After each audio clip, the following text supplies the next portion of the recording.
The monthly jobs report. It's more than just numbers on a page. It's a vital sign of our nation's economic health. Strong job growth signals a robust economy. Businesses are confident, consumers are spending, and opportunities abound. Conversely, weak job numbers can signal trouble ahead. They might point to a slowdown, a recession, or simply a lack of dynamism.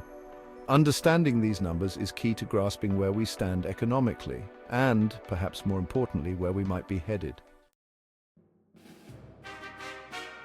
Enter the Federal Reserve, or the Fed for short. This institution, often shrouded in mystery, plays a crucial role in the American economy. This powerful institution acts as America's central bank, overseeing the nation's monetary policy and ensuring financial stability. One of its primary tasks, steering the economy towards what it calls maximum employment, which means striving for a job market where everyone who wants to work can find a job. To do this, the Fed has a powerful tool at its disposal: interest rates. These rates influence the cost of borrowing money across the economy.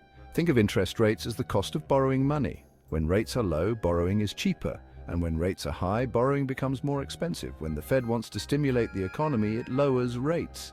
This encourages businesses to invest in new projects and consumers to spend more. This makes it cheaper for businesses to invest and for consumers to borrow, thus spurring economic activity. More spending and investment can lead to job creation and economic growth.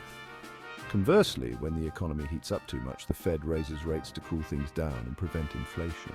By making borrowing more expensive, the Fed can slow down spending and investment, helping to keep prices stable. So how do job numbers factor into the Fed's decision-making? It's a complex process that involves analyzing various economic indicators.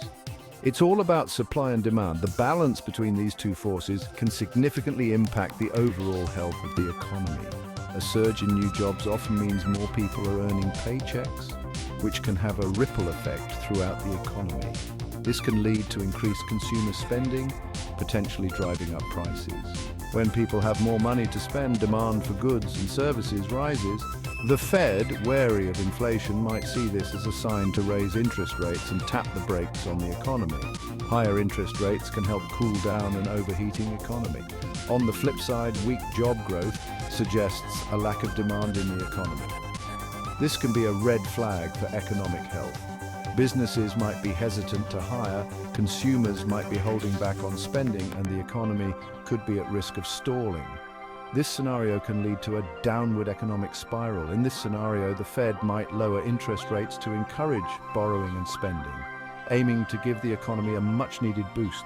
Lower interest rates can make loans cheaper, stimulating investment and consumption. Section 4, the ripple effect: interest rates and your wallet. The Fed's interest rate decisions have a ripple effect that reaches every corner of our lives. When the Fed raises rates, it becomes more expensive to borrow money for things like mortgages, car loans, and credit card purchases. This can put a damper on consumer spending and slow down economic growth. However, it also means that savers earn more interest on their deposits. Lower interest rates, on the other hand, make borrowing cheaper and can stimulate the economy, but they can also lead to inflation, eroding the value of our savings. Section 5, the crystal ball. What's next for jobs and rates? Predicting the future of the economy is a notoriously tricky business. Economists and analysts spend countless hours poring over data, trying to make sense of the numbers and trends. However, by analyzing current trends in job data, we can glean some insights into what might lie ahead. Employment rates, wage growth, and job creation numbers all play a crucial role in painting a picture of the economic future.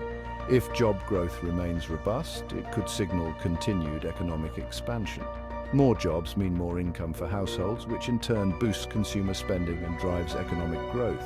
This might give the Fed the confidence to gradually raise interest rates to keep inflation in check.